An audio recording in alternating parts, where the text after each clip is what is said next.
어제 국회에서도 사회 전반을 강타한 이 버닝썬 사건이 도마 위에 올랐는데요. 검경 수사권 조정 논란 속에 경찰과의 유착 의혹까지 제기된 이 사건.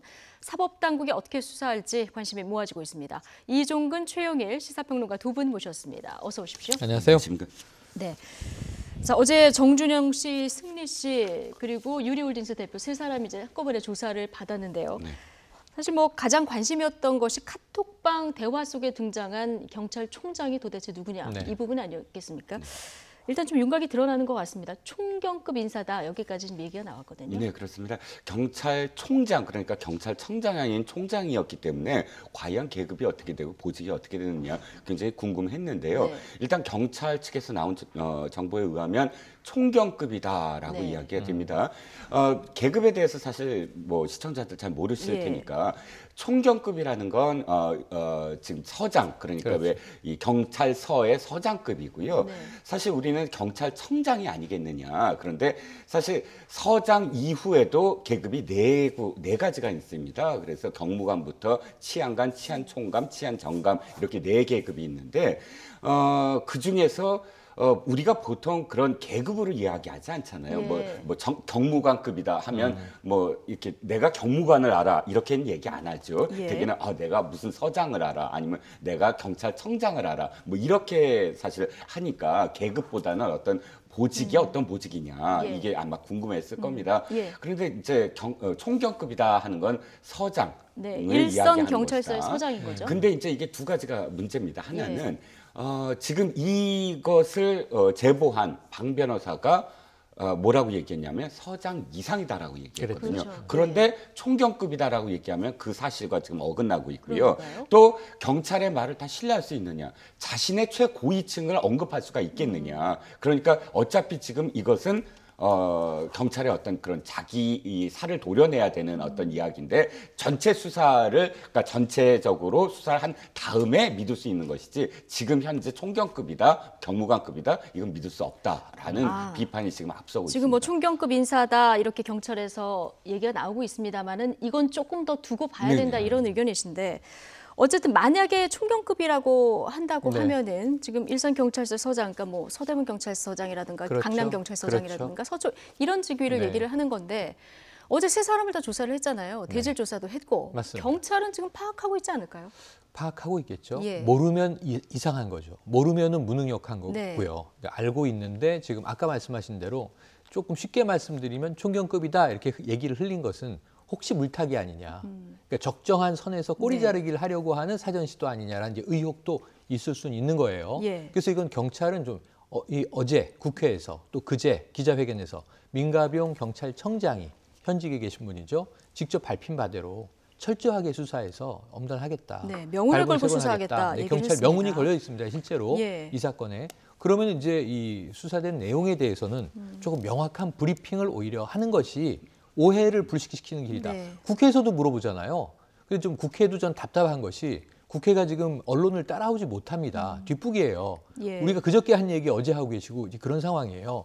그러면은 국회가 권위를 가지고 할 수 있는 것은 그 인물이 누군지를 밝혀라 해서 그 자리에서 밝혀야죠. 예. 이게 국회의원들의 직권입니다. 그래서 그러한 것들을 하지 않고 언론에서 다 떠든 이야기를 가지고 아까 말실수도 많이 하시던데 이 범죄와 경찰의 유착 의혹이죠. 이 부분에 대해서는 팩트를 밝히는데 이 국회의원들이 좀 더 힘을 쓰셔야 된다. 네. 관련 상임위는 더더욱 그렇고요. 예. 그런 말씀을 드리고 싶고 어제 3명 조사받은 게 아닙니다.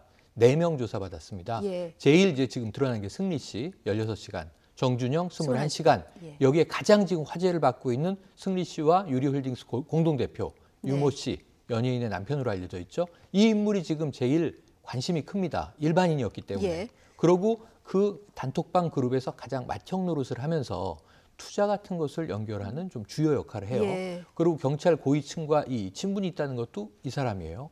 돈을 써서 음주운전 의혹을 덮었다는 것도 그렇고. 자, 그리고 또 한 명은 누구냐면은 계속 단톡방 멤버로 나왔던 버닝썬 직원 김모 씨입니다. 이 인물도 예. 조사를 받았어요. 네. 오늘 또 어떤 일이냐? 오늘이 굉장히 중요한데 강모 씨가 구속영장 실질심사를 받습니다. 강모 씨는 누구지? 버닝썬 공동대표 이모 씨로부터 2천만 원 받아서 경찰에 돈을 뿌렸다는 네. 중간 브로커인데 전직 경찰과 경찰이죠. 유착 관계 핵심 열쇠가 네, 될 수 전직 있는 경찰입니다. 인물이요. 예. 이 사람이 지금 이 인물이 누군지 모를까요? 예. 사실은 이제 무말했던 미성년자가 2천만 원어치 술 먹은 사실을 덮었던 인물이잖아요. 예. 그러니까 다 지금 누군지는 알고 있다. 그럼 한 사람만 입을 열면 확인이 됐을 텐데 경찰은 함구하고 있다. 총경급이다 툭 흘리면 예. 총경급이 지금 600명 이상이라는 거 아닙니까 전국에? 그럼 누군지를 지금 색출하기 위해서 또 이 난리를 쳐야 되는데 경찰이 그 혼란을 막기 위해선 밝히고 구속하란 말이죠. 즉시. 왜냐하면 의혹의 실체가 드러났으니까 뭔가 굉장히 불법적인 행위를 예. 한 게 지금 여러 건 우리가 알고 있지 않습니까? 즉시 구속 안 하면 경찰은 무능한 것이다. 이 말씀을 드리고 싶습니다. 네. 어쨌든 경찰과 유착 의혹이 있는 만큼 이 부분에 대해서 경찰이 좀 명확하게 밝힐 필요가 있고 네. 혹시 파악이 됐다면 국민들에게 즉시 알리는 네, 것이 맞다. 그럼요. 이런 얘기를 해주셨는데요. 지금 또 하나 어제 관심을 받은 것이 정준영 씨의 황금폰 이게 제출될까 이 부분이 관심이었는데 이거 포함해서 세계 휴대전화를 제출하고 왔다 뭐 이렇게 알려져 있습니다. 네, 그렇습니다. 그런데 사실 우리가 지금 잘못 그 초점을 잡고 있지 않나 싶은 게 예. 황금폰에 초점을 맞추고 있단 말이죠. 그건 사실 3년 전 거예요. 예. 2015년. 물론 지금 이 드러난 것이 이 10개월 동안의 어떤 녹취록이 드러나서 있기 때문에 그 황금폰에 초점을 맞추지만 사실은 경찰이 했어야 되는 거는 공항에서 긴급 조표를 하면서 지금 갖고 있는 핸드폰을 압수를 바로. 했어야 돼요. 왜냐하면 자 황금폰이라는 건 지금 우리가 10개월 아까 그 3년 전에 했던 동영상이 담겨 있기 때문에 증거가 되지만 지금 현재 사용하고 있는 핸드폰을 왜 압수수색해야 되냐면 그 이후에 이 사건과 관련해서 누구와 누구랑 통화를 연락을 하고 했는지. 연락을 예. 하고 누구와 이 사건을 그러니까 연루된 사람들 또는 이 사건을 무마하기 위해서 어떻게 연락을 하고 그러니까 범죄에 어떤 그 혐의가 있는 사람한테 가장 중요한 것은 뭐냐면 지금 현재 어떠한 그 상황으로 계속 이 사건을 접하고 있느냐라는 것은 지금 현재 핸드폰 아닙니까? 근데 그것을 자꾸 황금폰으로 지금 초점을 맞추고 있다라는 게 이제 문제인데요. 어찌됐든 경찰은 지금 3개의 핸드폰, 그러니까 황금폰과 그다음에 그 2개 핸드폰을 늘 갖고 있다고 하지 않습니까? 황금폰은 메신저만 사용하고 그다음에 그 전화로 사용하는 핸드폰, 2주 전에 교체했다고 하는 핸드폰, 이 3개 핸드폰을 임의 제출 형식으로 예. 받아서 지금 분석 중에 있다고 합니다. 예. 그래서 경찰의 뒷북 수사를 질타하는 목소리가 이제 계속 나오고 있는 네. 상황인데요. 관련해서 경찰이 이제 정준영 씨가 휴대폰 복구를 맡겼던 그 업체 네. 그제 어제까지 1박 2일로 이제 압수수색을 예. 벌이지 않았습니까? 조금 전에 저희가 하태경 의원 전화로 연결을 했었는데 그 앞에서 어제 피켓 시위를 했는데 네, 네. 이게 이제 공익 제보자에 대한 어떤 압박이다. 뭐 이런 얘기를 하더라고요. 그럴 어떻게 보십니까? 가능성도 있죠. 예. 일단은 왜 이게 부적절하다라는 거냐면 3년 전에 한 번 맡겼던 업체입니다. 뭐 지속적으로 이 정준영 씨 휴대폰을 관리해 준 업체는 네. 아니잖아요. 그때 당시에 여자친구와의 성관계 영상이 유출이 됐는데 예. 이 정준영 씨 기자회견 우리가 많이 봤습니다만 어제 그제 뉴스에도 나왔죠.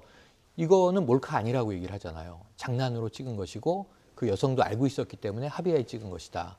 그리고 이제 어쨌든 이게 유출된 거에 대해서는 사과를 했고 네. 무혐의로 끝난 사건입니다. 예. 근데 지금 돌이켜보면 이 당시에 이미 지금 터져 나오고 있는 10개월간에 최소한 10명의 여성과 이제 몰카들이 예. 터져 나오고 있었던 당시에 시기인 수사를 거죠. 충분히 할 수 네네. 있었던 이런 그러니까 이 폰이 상황이었었죠. 그 당시에 예. 압수됐고 일부의 증거만이라도 드러났으면 정주영 씨는 구속됐어야 마땅하고 예. 형기를 지금 살고 있어야 되는 상황이고 그렇다면 그 이후의 범죄는 최소한 막을 수 있었고 예. 그리고 방송에 다시 나와서 활동하면서 이런 일을 버닝썬이 오픈한 시기 이전입니다. 그 이전까지 지금 벌어지고 있는 일들을 일부는 차단할 수 있었을 것이다. 그러면서는 그때 부실 수사를 했을 뿐만 아니라 지금 나오는 의혹과 마찬가지로 당시에도 경찰이 덮었다는 정황이 있는 거죠. 그렇죠. 그러니까 보건업체. 경찰이 그렇죠. 이 업체하고 통화를 하면서 보건 복원이 안 불가 된다. 확인서를 예. 주실 수 있느냐. 이걸 정준영 씨가 얘기를 했다면 이해가 돼요. 정준영 씨 변호사도 지금 당시에 예. 거짓말로 문서 허위 작성한 지금 혐의가 지금 새롭게 드러나 있는 상황인데 전 경찰이 디지털 보건업체 경찰이 맡긴 게 아니고 정준영 씨가 맡긴 업체에다가 전화를 해서 지금 이 그 수리 담당자가 이 휴가 중이라는 얘기를 듣습니다. 그리고 예. 복구 안 되죠. 유도신문을 합니다. 복구가 불가하다는 얘기를 좀 이제 확인서로 우리에게 증빙해 달라라는 요구를 하면서 정준영 씨는 이미 시인했으니까 마무리할 사건이다라는 취지의 얘기를 합니다. 뭘 시인했고 뭘 마무리가 됐죠? 당시 시인 안 했잖아요. 예. 죄송하다고 했죠. 그리고 이런 일은 절대 없다고 했는데 그런 일이 뒤에서 줄줄이 벌어지고 있었던 게 이제 드러났잖아요. 경찰은 부실 수사 아닙니다. 이건 덮은 거죠, 의도적으로. 그래서 부실수라고 얘기하면 안 되고 그 당시에 왜 그랬는지를 밝히고 그런데 어제 3년 만에 그 업체를 다시 압수수색을 해요. 그럼 저는 정주영 씨 자택은 왜 수색을 안 하지? 이 기획사 사무실 왜 안 할까? 아까 말씀하신 대로 왜 하루 텀을 두고 이 경찰 소환을 하면서 그 비어있는 날짜에 굳이 디지털 보건업체를 들어갈까?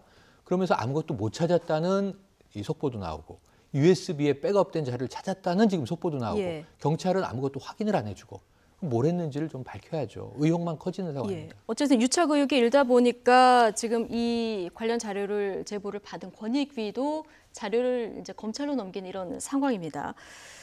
자, 경찰과의 유착 의혹이 지금 제기가 됐기 때문에 이 사건을 앞으로 검찰에서 어떻게 수사할지 굉장히 관심인데 박상기 법무부 장관의 말도 들어보시겠습니다. 경찰이 연루된 혐의도 뭐 보도되고 그랬기 때문에 지금 이 사건을 서울중앙지검으로 이렇게 이첩시킬 계획으로 그렇게 알고 있습니다. 중앙지검에 배당을 한다는 건 중앙지검에서 직접 수사를 한다는 얘기입니까? 그것은 좀 지켜봐야 될 것 같습니다. 일단은 배당은 중앙지검으로 했는데 직접 수사를 할지 아니면 경찰 수사를 지휘할지는 조금 아직 결론이 안 난 것 같습니다. 버닝썬 사건은 폭행 사건에서 비롯돼 가지고 지금 마약 사건 또 뭐 탈세, 성매매 온갖 게 다 엉켜 있는 굉장히 그렇습니다. 이 사건의 내용이 많습니다. 그렇기 때문에 이번에 이것을 철저히 밝히지 않으면은 두고두고 문제가 되기 때문에. 근데 지금 얘기를 들어보면 일단 서울중앙지검에 이첩을 했는데 직접 수사를 하게 될지 아니면 지금 경찰에 또 명운을 걸고 수사를 하겠다고 하니까 이것을 지휘만 하게 될지 이건 아직 정해지지 않은 것 같습니다. 예, 정해지지 않았다는 뜻은 뭐냐면 예. 경찰의 수사를 지켜보겠다라는 뜻으로 지금 이해할 수밖에 없고요. 예. 그 가장 중요한 건 뭐냐면 지금 아까 변호사 말씀을 드렸지만 제보를 한 변호사가 두렵다. 내가 이렇게 두려운데 제보를 한 사람은 얼마나 두려울까라는 이 인터뷰를 했습니다. 그러면 아까도 제가 문제 제기를 한 게 서장급 총경급 서장급이 언급이 됐는데 변호사까지 두려워할 정도일까라는 의심. 그리고 분명히 그분은 지금 뭐라고 했냐면 서장급 이상이다라고 얘기를 했거든요. 그랬는데 지금 총경급이다라고 일단 경찰이 이야기하고 있는 과정에서 지금 이 검찰이 지켜보는 그러니까 수사를 지켜본다는 건 검찰은 지금 원본을 갖고 있지 않습니까? 예. 그 원본에서 언급되어 있는 부분들을 경찰이 어떻게 수사를 하느냐, 결과를 어떻게 내느냐, 발표를 어떻게 하느냐, 그것을 지금 지켜보겠다는 뜻이기 때문에 수사를 안 하겠다는 것이 아니라 직접 지휘할지, 그러니까 경찰을 지휘할지 아니면 직접 수사를 할지 이 두 가지 중에 한 가지를 택하겠다라는 예. 것이고요. 경찰이 제대로 수사를 하는 것 같으면 지휘 정도로 머무겠는데 경찰이 그 언급되어 있는 부분 이상을 제대로 못한다. 원본을 갖고 있는데 원본을 제대로 수사를 못한다는 판단이 예. 들었을 땐 당장 스스로 수사를 한다. 예. 경찰을 제외하고 이런 그 의미가 지금 법무부 장관의 말한 의미가 아닐까 싶습니다. 예, 관련해서 지금 검경 수사권 조정 문제가 다시 이제 수면으로 떠올라왔는데 네. 여기서 이제 핵심이 자치경찰제 도입하는 부분 아니겠습니까? 맞습니다. 이렇게 되면은 지방 유지와 유착 가능성이 더 커질 우려가 있다 이런 목소리가 나오는데. 그게 그 목소리가 원래 높았던 거고요. 그럼에도 불구하고 지금 여러 가지 이제 환경이 아직은 미온적일 수 있으나 지방 분권은 가야 할 길이므로 네. 어쨌든 자치경찰이 언제 돼도 되긴 돼야 되니까 시행착오를 감수하고라도 가자는 게 이번 정부의 입장이에요. 상당히 전향적인 입장이에요. 경찰에 좀 이 검경 수사권 조정에 힘을 실어주고 있는 게 문재인 정부이지 않습니까? 예. 그럼 경찰 스스로 정말 이럴 때는 어떻게 해야 되는 거냐면 이 떨어지는 이 가랑잎도 조심하면서 정말 청렴하고 엄정하게 검찰과 지금 경쟁 게임을 하고 있는 상황이잖아요. 그럼 국민들이 자 경찰도 저 정도면 수사권 줘야 되는 게 아니냐. 이 여론이 굉장히 중요합니다. 근데 어쨌든 버닝썬에서 벌어진 이 나비 효과 때문에 불똥은 지금 경찰로 가 있는데 경찰총장 누구냐? 지금 오늘 아침 새벽에요. 네. 6시 넘어서 정준영 씨 나오는데 성폭행이나 성범죄, 몰카 하나도 안 물어봅니다. 기자들이. 경찰총장 누굽니까? 아시죠? 집요하게 이것만 물어보는데 예. 다 못하고 당혹하게 갔어요. 전 이거는 경찰이 아까 모르고 있어 무능이라고 말씀드렸는데 카카오톡 내용이 어떤 게 있냐면 유모 씨가 지금 이 고위층과 수시로 문자와 연락을 주고받았다. 승리 씨는 음주운전 무마하는데 돈도 많이 썼어. 아무개 형이 돈도 많이 썼어. 그럼 계좌 추적하고 통신 추적하면 바로 나오는. 바로 나오는 거죠. 이걸 안 했으면 이상한 거고 못 찾았으면 무능한 거라니까요. 그래서 지금 경찰은 알고 있다예요. 제가 개인적으로 추정컨대는 그럼 이걸 빨리 자 긴급 체포든 구속이든 하지 않고 시간을 끌면 하루 이틀 끌면 뭐냐 하면 증거인멸에 시간을 주는 것이다. 그렇지 않습니까? 우리가 지금까지 여러 이 유사한 비위 행위를 보면 경찰이 이렇게 고심을 하면서 더디게 움직일 이유가 없는데 왜 그럴까 하는 이제 생각이 듭니다. 예. 앞서 이종근 평론가가 이제 총경급 경찰에서 이렇게 흘렸을 수도 있다 얘기했는데 만약에 이걸 가지고 혼선을 준다면 경찰을 정말 믿을 수 없는 상황이 될 것이기 때문에 저는 안 그랬을 것이다. 이렇게 믿고 싶습니다. 그러길 바라봅니다. 예. 어쨌든 뭐 경찰의 이런 의혹도 있지만 검찰의 또 여러 사건의 무마 의혹도 또 도마 위에 오르는 이런 사관인데 김학의 사건은 사실 좀 검찰 부분의 의혹이 좀 많은 이런 상황입니다. 어제 국회에서 민감용 경찰청장이요.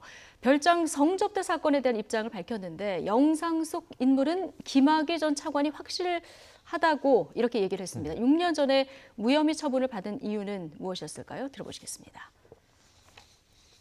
흐릿한 영상은 3월에 입수해서 감정을 의뢰했고 명확한 것은 그 후에 5월에 입수했는데 그 유관으로도 그 식별 가능성도 명확하기 때문에 감정 의뢰 없이 이건 동일인이다라는 것으로 검찰에 송치했다고 합니다.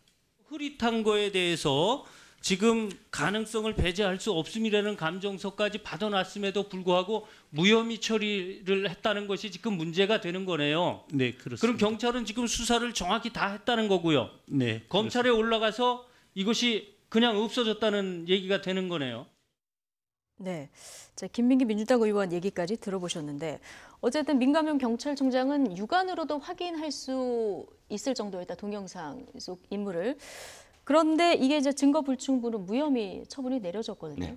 예, 이 지금 얘기를 보면 배우가 있었다는 겁니까? 네, 그러니까 이것은 사실 새로운 사실은 아닙니다. 민감용 청장이 이야기한 건 2013년도에 경찰이 이미 공식적으로 밝힌 사실이에요. 워낙 고화질이기 때문에 그것은 누구도 육안으로 확인할 수 있었던 것이고 두 번째는 음성 분석, 과학적으로 음성 분석을 해서 95% 이상 신뢰. 그러니까 그 동일 인물이다. 그 다음에 30여 명의 여성들을 일일이 전부 다 수사를 하고 증언을 확보를 해서 그 사람이 맞다. 그러니까 김학의 법무차관이 맞다라는 이 모든 증거를 갖고 아예 확정 발표를 했어요. 추정도 아니고 김학의 법무차관이다라고 확정 발표를 그 당시에 했는데 그 당시 검찰은 어떻게 수사를 하냐면 당시 윤모 건설 회사 회장과 이 김학의 차관이 부인하고 있다.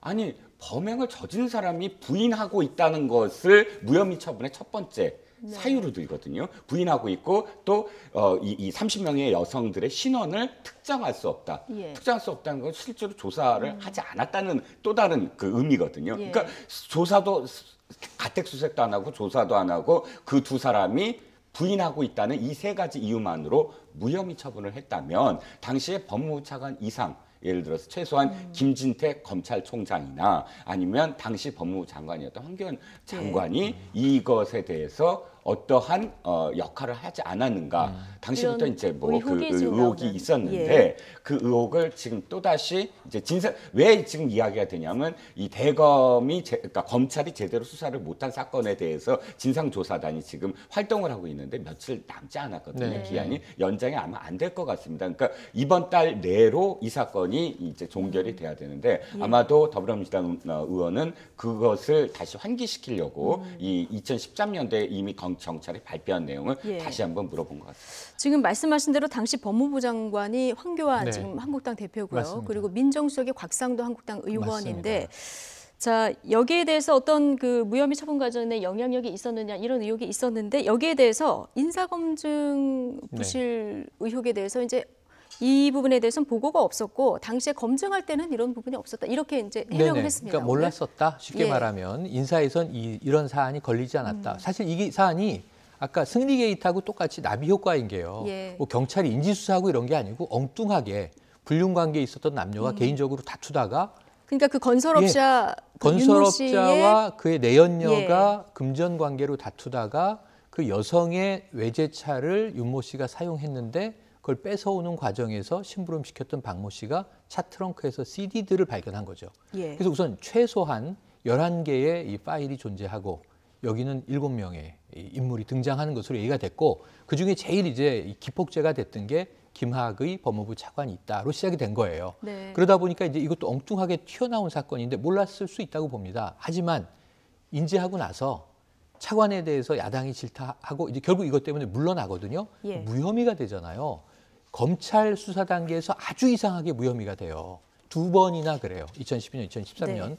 그렇다면 적어도 이걸 덮으려는 시도를 했다면 지금 그 경찰총장이 누군지는 모르지만 국민적인 공분과 비판을 받고 있는 것처럼 당시의 법무부 상급자들 혹은 청와대의 이제 인사 담당 예. 책임자는 분명히 직무유기 혹은 직권남용 둘 중에 하나를 한 겁니다. 예. 이건 너무 당연해 보이는데 그래서 이게 법적 처벌이 될 수 없는 사안이기 때문에 지금 시간도 얼마 남았고 유야무야 될 것이다. 저는 이 피해 여성이 인터뷰를 했는데 너무 놀랍습니다. 이거 법적 처벌, 진실이 가려지리란 기대하지 마라. 그냥 절차상 문제가 있는지만 검토하는 거다. 네. 여성 30여 명이요. 이게 별장 성접대 의혹 아니에요. 성접대 의혹이 아니고 별장 성폭행 의혹이에요. 예. 5명의 대학생이 포함된 30명의 피해 여성이 있는 사건입니다. 참 이걸 피해자들 어떻게 그 진술 덮습니까? 내용들을 보면 굉장히 놀라운 네. 내용들이 많은데 어쨌든 대검 진상조사위에서 오늘 오후에 김학의 전 차관 나와라 이렇게 부르긴 했는데 이게 강제성이 없어서 나올지 안 나올지는 좀 모르겠습니다. 네. 어쨌든 말씀하신 대로 기간은 다가오고 있고 자, 이 부분이 어떻게 처리가 되느냐 이것도 검찰의 명운이 걸리는 이런 맞습니다. 상황인 것 같습니다. 자, 이번 주 여론조사를 좀 살펴보겠습니다. 문 대통령의 국정 지지율 자, 이번 주 변화가 있는지 보면 이번 주는 다시 데드크로스를 기록을 했네요. 네, 그렇습니다. 매주 조사하는 것이기 때문에 저희들이 이제 언급을 할 수밖에 없지만 데드크로스라는 건 크게 중요하지 않다고 봅니다. 네. 왜냐하면 첫 번째 사실 긍정 부정이 교차되는 시점이 몇 년 차냐 이건 굉장히 중요하거든요. 근데 저희가 이제 데드크로스 첫 번째 됐을 때 부정이 긍정을 넘어섰을 때가 집권 2년 차에 했기 때문에 예. 좀 이른감이 있다라고. 그러니까 물론 그보다 더 집권 1년 차에 이 부정이 앞선 분들은 두 분이 계십니다. 예. 노무현 대통령하고 그다음에 이명박 네, 대통령인데 이명박 대통령은 광우병, 그다음에 노무현 대통령은 당시에 이제 검찰과의 어떤 대화 뭐 이런 것들이 겹쳐지고 또 민노총이 당시 10월에 총파업을 하고 이런 사회 혼란상이 겹쳐져서 1년 차에 그때 데드크로스가 있거든요. 그런데 이 두 분 다 사실은 2년 차, 3년 차에 좀 많이 회복을 해요. 그러다가 3년 차에서 다시 이제 완전히 꺾이는데 문제는 언제나 제가 말씀드립니다만 이것이 계속 횡보를 보일 것이다. 지금 두 번째 데드크로스라고 그래서 큰 의미가 없는 게 이게 오차 범위 내로 계속 출렁이거든요. 그러니까 5% 네. 미만으로 2%, 1%로 출렁이 있는데 문제는 저는 5월이라고 봅니다. 5월에 올 1분기 성적표, 경제 성적표가 발표가 되거든요. 이 12월, 1월, 그러니까 1월, 2월, 3월에 이 경제 성적표, 고용 지표하고 뭐 소득 동향하고 이런 것들이 5월 달에 어떻게 나타나느냐가 굉장히 중요한 네. 시점이다. 왜냐하면 이제 40%대의 횡보를 보이고 있는데 만약에 40% 중반대가 만약 완전히 또 꺾인다면 이제는 40% 지지대를 위협한다고 이제 언론에서 예. 표현할 수밖에 없거든요. 그렇기 때문에 이 정부가 지금 가장 신경 써야 될 분이 1, 2, 3월에 경제 성적표를 5월에 어떻게 끌어올릴 것인가. 끌어올 예. 것이냐. 여기에 초점을 맞추는 게 아닌가 싶습니다. 5월이 주목되고 이때 경제 성적표가 어떻게 나오느냐에 따라서 이 위기가 될 수도 있고 그냥 지금 이렇게 넘어갈 수도 있다 이런 얘기를 해주셨는데 정당 지지율 바로 보여주시죠. 자, 한국당과 민주당 변화가 있는지 좀 보면 네. 지금 뭐 민주당은 같고요. 한국당은 지금 2%포인트 정도 올랐습니다. 지금 특이할 점을 보면은 무당층이 지금 하락세거든요. 민주당하고 바른미래당 지지율은 지금 거의 비슷한 상황이고요.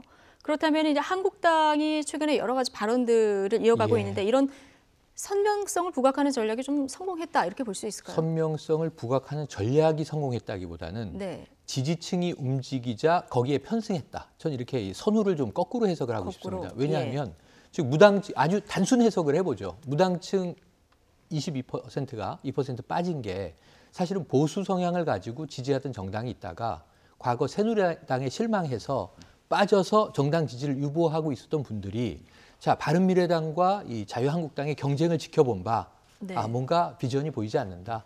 전당대회가 끝나고 황교안 신임 대표가 선출됐으니 예. 4.3 재보선도 다가오고 그렇다면 결국은 미우나 고우나 자유한국당 아니냐. 라고 이제 이 정당 선택한 소수의 분들이 나타났을 가능성이 높은 거죠. 그래서 이제 무당층이 2% 줄고 자유한국당 지지가 2% 올라갔다라고 아주 직설적인 단순 해석을 할 수 있겠죠. 그렇게 보면 이것은 결국은 선택할 정당이 없기 때문에 마지못해 선택한 효과들이 나타나고 있어요. 이건 뭐 미니 총선이라고 부르기도 어렵지만 경남 두석 나름 이제 아주 중요한 그렇죠. 굉장히 승부수입니다. 중요합니다. 예. 이게 아주 중요한 포석이 지금 놓여 있는 거죠. 예. 그럼 이제 이 선거라고 하는 게 결국은 정치에서 전쟁이니까 여기에 이제 다시 결집이 이제 시작되고 있다. 예. 그럼 나경원 원내대표나 지금 뭐 황교안 대표도 마찬가지입니다만 자유한국당 입장에서는 일단은 흩어졌던 집토끼를 모으기 위한 메시지를 강하게 쏠 전략일 수밖에 것이다. 없는 시점이 되니 개원을 하고 이제 원내교섭단체 대표 연설이 저렇게 나온 거고요. 정부를 과도하게 어찌 보면 좀 막말로 비판하는 그리고 최근에 이제 역사 논쟁까지 예. 불을 붙이고 있습니다. 이게 엉뚱하거든요. 큰 의미가 없어 보이는데 하는 이유는 역시 지지 세력 결집에 메시지를 내는 것이다. 이렇게 해석해야 되겠죠. 예. 저는 지지율이 이렇게 상승하다 보니까 한국당 나경원 원내대표 지금 강경 발언을 계속 이어가고 있는데 어제는 이 반민특위가 국민을 분열시켰다 이런 발언으로 정치권을 또 한 번 발칵 뒤집어놨습니다. 차현주 앵커가 전해드립니다. 나경원 한국당 원내대표가 대통령은 김정은 수석 대변인이라는 말을 듣지 않게 해달라라는 발언에 이어서 이번에는 해방 후 반민특위로 인해 국민이 분열됐다는 발언을 해서 논란이 일고 있습니다. 직접 들어보시겠습니다. 우리 해방 후에 반민특위로 인해서 국민이 무척 분열했던 거 모두 기억하실 겁니다. 또다시 이 대한민국에서 이러한 전쟁이 일어나지 않도록 반민특위는 1948년 친일파의 반민족 행위를 처벌하기 위해서 출범했습니다. 하지만 친일파의 각종 반발로 1년도 안 돼 좌초됐고 결국 친일청산이 그때부터 무산된 건데요. 그런데 오히려 이런 반민특위의 친일청산 활동이 국민을 분열시켰다고 표현한 겁니다. 정치권에서는 비판이 쏟아졌습니다. 내부 결집을 위해 밖으로 독서를 쏟아내는 것은 일본 아베 총리가 쓰는 수법입니다. 나 원내대표의 역사인식에는 심각한 문제가 있습니다. 반민특위 때문이 아니라 반민특위가 좌초됐기 때문에 국민이 분열했던 것입니다. 역사의 진실을 왜곡하고 호도하지 말기 바랍니다. 반민특위 친일 청산을 국민 분열 행위로 폄훼한 나경원 원내대표의 정신 분열이 의심된다. 정의당 울산시당에서도 소속 의원의 대표격인 나 의원이 친일 행보를 보인다면 한국당은 일본 자민당 한국지부고 나 원내대표는 일본 자민당 한국지부의 원내지부장이냐며 꼬집었습니다. 비판이 쏟아지자 나경원 원내대표는 반민특위 활동이 나쁘다는 이야기가 아니라 잘 됐어야 한다는 말이라고 진화에 나섰습니다. 다만 자유민주주의 정부 수립을 반대한 세력까지 독립유공자에 포함하면 국론 분열을 일으킬 수 있다는 말이었다고 덧붙였습니다. 네, 진화에 나섰습니다만 논란은 확산되고 있습니다. 뭐 정의당에서는 일본 자민당의 한국 지부장인가 뭐 이런 비판까지 지금 나오고 있는 상황인데 일단 나경원 원내대표 이번 발언은 어떻게 보십니까? 일단 나경원 원내대표가 원내대표로서 발언을 하는 것은 굉장히 정당의 하나의 어떤 대표 아닙니까? 원내대표니까. 그러면 그 일관성이 있어야 되고 메시지가 간결해야 되면 메시지의 어떤 사실 함축된 역사의식, 그러니까 이 정당의 어떤 역사의식까지도 대표에서 상징화돼야 되는데 지금 보수의 가장 큰 아킬레스가 뭐냐면 보수는 친일파다. 이런 어떤 이 사실 프레임에 걸려 있어요. 언제나. 그런데 그런 프레임에 걸려 있다라는 것을 인식하면서도 사실 발언이 명확하지 못했다는 거죠. 오늘 해명은 아까 뭐 말씀을 하셨지만 반민특위 자체가 나쁘다고 이야기한 것이 아니라 제대로 못했기 때문에 국론과 국민이 분열한 것이다. 그래서 반민특위를 제대로 했어야 됐다. 이 말을 하고 싶었다. 이 말에 의미가 있다고 하지만 아까 동영상에서의 멘트는 사실은 조금 거리가 있거든요. 그러니까 명확하지 못한 거죠. 충분히 이거 그런 반민특위 자체가 잘못된 것이냐라는 반론을 지금 들을 만한 언급이었거든요. 특히나 지금 나경원 원내대표가 언제나 지금 비판을 받는 대목 중에 하나가 자위대 행사를 우리나라에서 뭐 호텔에서 했을 때 거기에 참석했다라는 논란. 물론 그 당시에 많은 의원들이 또 초청도 받고 나 원내대표 말고도 당시 그 상대당에서도 참석을 했었어요. 근데 어쨌든 나 원내대표만 지금 좀 부각이 됐는데 그런 그 논란이 계속 있음에도 불구하고 여기서 반민특위 반민특위를 저렇게 명확치 못하게 언급했다는 건 부적절했다라고 예. 표현할 수밖에 없죠. 어쨌든 뭐 지지율이 올라서 강한 발언을 하는 건지 강한 발언을 해서 지지율이 오르는 건지 네. 이거 좀 따져봐야 되겠습니다만은 이번에도 나경원 원내대표가 그냥 이렇게 나온 말일까요? 아니면 어떤 좀 의도가 있었을까요? 이 문재인 대통령이 김정은의 수석 대변인이라는 낯뜨거운 이야기를 듣지 않게 해달라. 이거는 예. 완전히 계산된 워딩이죠. 예. 저는 그 국회에서 정말 어렵게 3월 임시국회를 힘들게 개원을 했고 또 이 자유한국당 나경원 원내대표가 단독으로 소집 요구서를 제출한 거 아니겠습니까? 그래서 이런 이제 말을 던지고 저런 파장이 있으리라는 걸 예상 못했다. 그러면 사선 정치인이 아니죠. 이건 정확한 계산이라고 보고요. 반민특위도 계산이에요. 근데 이제 의도는 있어요. 뭐냐면 지금 문재인 대통령이 3.1 100주년에 이 친일파 척결 문제를 다시 들고 나옵니다. 예. 적폐청산에 이어서. 그러니까 친일과 항일의 대립은 우리 국민들 입장에서는 너무나 단순한 거예요. 이건 편가르기나 분열이 아닌 거죠. 항일은 우리가 정말 유공자로 대우해야 되는 거고 독립운동가의 후손이 가난한 문제들에 대해서 국민 모두가 안타까워하고 있고 친일파가 청산되지 못했다는 것도 역사의 안타까운 대목으로 봅니다. 이거는 뭐 워낙 우위가 압도적인데 이것을 지금 좌우로 가져오고 싶었던 것 같아요. 그러니까 아까 말씀하신 대로 친일은 뭐 우파, 보수, 그러면 항일은 좌파냐? 주로 사회주의 계열 아니야? 그래서 이것을 이 종횡을 이제 다시 상하로 네. 바꿔서 좀 틀어보려는 나름 흥미로운 시도인데 이건 국민들이 납득하기 어려운 대목을 건드린 겁니다. 예. 암살이라는 영화를 정말 수많은 그 눈물 흘리면서 본 또 이 엊그제 뮤지컬 뭐 영웅 같은 경우에 안중근 의사의 그 처절한 이제 항일 투쟁을 스토리로 기억하고 있는 우리 국민들이 왜 이 영화 그 암살 얘기 들었냐면 마지막에 반민특위 장면 나오지 않습니까? 일본의 밀정인데 독립운동가라고 우겨서 무죄 받고 경찰 고위직으로 가잖아요. 네. 거기에 주먹 쥐고 공분했던 국민들에겐 먹히지 않는 지금 역사 왜곡을 시도한 것이다. 이건 굉장히 잘못된 지금 선택, 예. 잘못된 전략을 가지고 오셨습니다. 국민적으로 전체적인 동의를 얻기는 좀 어려운 네. 발언이었다. 이렇게 분석을 해주셨습니다. 자, 남은 시간 동안 인사청문회 얘기 좀 짧게 해보려고 하는데 이제 열흘 정도 남은 거잖아요.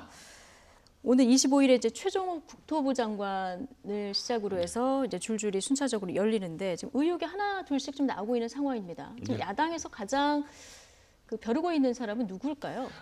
물론 이제 뭐 각 후보들마다 지금 뭐 재산 형성이나 혹은 자녀들의 어떤 그 재산 형성 문제 이런 문제들이 나오곤 있는데 대개는 야당은 이렇게 하죠. 인사청문회에서 1명이나 2명 정도를 타깃으로 삼습니다. 그래서 왜냐하면 전력을 그러니까 똑같이 인사청문회 하는데 언론에 어떻게 노출됐냐도 굉장히 중요하거든요. 지금 그러니까 야당에서 사실 초점을 받은 사람은 다른 누구보다도 김현철 통일부 장관일 거예요. 예. 왜냐하면 후보자죠. 근데 네. 김 후보자가 그러니까 그 장관 되기 전에 물론 뭐 교수도 하고 그다음에 통일연구원이라는 기관에 장도 했지만 굉장히 정치적인 발언을 SNS에 많이 했다. 근데 그 표현도 굉장히 좀 뭐랄까요? 내각의 장관으로서 임명되기에는 부적절한 않다. 표현들이 예. 많지 않았냐. 근데 그것은 물론 폐쇄를 했습니다만 그러나 폐쇄하기 전에 자료를 갖고 있었던 분들은 상당히 이번 청문회에서 그것들을 하나하나 조목조목 또 꺼내놓을 상황이라 가장 뜨거운 청문회는 아무리 봐도 외교통일 상임 그러니까 위원회에서의 김현철 후보자가 아닐까 싶습니다. 예. 후보자들 의혹들이 좀 솔솔 나오고 있고 언론사들도 지금 뭐 후보들의 검증을 위해서 여러모로 이제 취재를 하고 있는 이런 상황인데요. 어쨌든 뭐 인사청문회 과정은 앞으로 우리가 지켜보도록 하고요. 그렇습니다. 들어가는 사람도 있고 이제 나오는 사람들도 있는데 총선을 위해서 복귀하는 김부겸 장관 청와대의 인사 발표 방식에 대해서 자, 치졸하다. 자, 이렇게 비판적인 태도를 어제 보였습니다. 이 얘기 일단 들어보고 오시죠. 출신 지역을 숨기기 위해서 출신 고등학교를 발표를 했어요. 출신 지역 싹 숨기고. 호남은 한 명도 없는 걸로 발표됐는데 실제 4명이. 그동안 늘 하던 방식이 아닌 출신 고등학교별로 해서 발표하고 하는 그런 발상은 누가 했는지 모르지만 정부 내에서 상당히 그 조금 누가 봐도 꼼수로 보일 거 아닙니까? 뭐 치졸스럽다고 솔직히 생각하고. 네.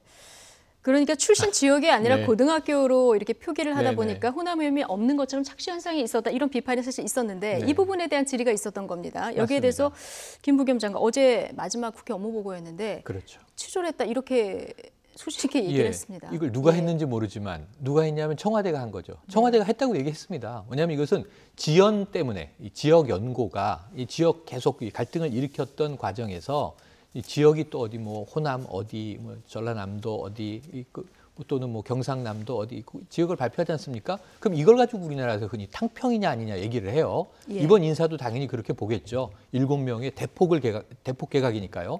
지역 분석을 당연히 언론들도 합니다. 그래서 청와대가 여기서 좀 우려가 됐던 것 같아요. 호남 출신 인사 4명이나 있다 그러면 7명 중에 4명이면 절반 이상이잖아요. 많잖아요. 그래서 그걸 조금 지역색을 탈색하기 위해서 고등학교로 발표를 했다. 그러면 이제 지역이 드러나지 않는 거죠. 우선 표면적으로. 그래서 여기에 대해서 지금 야당에서 질타를 한 건데 행안부 장관이 그만두십니다. 예. 진영 이제 장관 후보자에게 물려주겠죠. 이 인사청문회에서 큰 문제가 없다면, 임명이 된다면. 그런데 여기서 이제 치졸하다라고 누가 했는지 모르지만 청와대가 했는데 치졸하다. 그럼 청와대의 이 방식의 발표가 치졸하다고 얘기를 한 건데 이건 지금 바라보는 눈길이 다른 데 있습니다. 내년 4월에 총선 어디로 가야 됩니까? 본인의 지역구. 정말 이 민주당 의원으로 처음으로 성과를 냈던 대구로 가야 됩니다. 네. 대구의 지역민들을 바라보면서 발언한 것. 어찌 보면 저는 우회적으로 어떻게 보면 자기 정치의 청와대를 비판하면서 예. 이제 지역구에 저 돌아갑니다라는 메시지를 보낸 발언으로 해석을 하고요. 네. 아까 나경원 원내대표랑 마찬가지로 계산된 발언이다. 이렇게 추정을 해봅니다. 계산된 발언이라고 네. 추정을 해보십니까? 어쨌든 여의도로 복귀하는 김부겸 장관의 앞으로 행보도 좀 주목해 보도록 하죠. 자, 이종근, 최영일 두 분 시사평론가와 오늘 함께했습니다. 고맙습니다. 고맙습니다.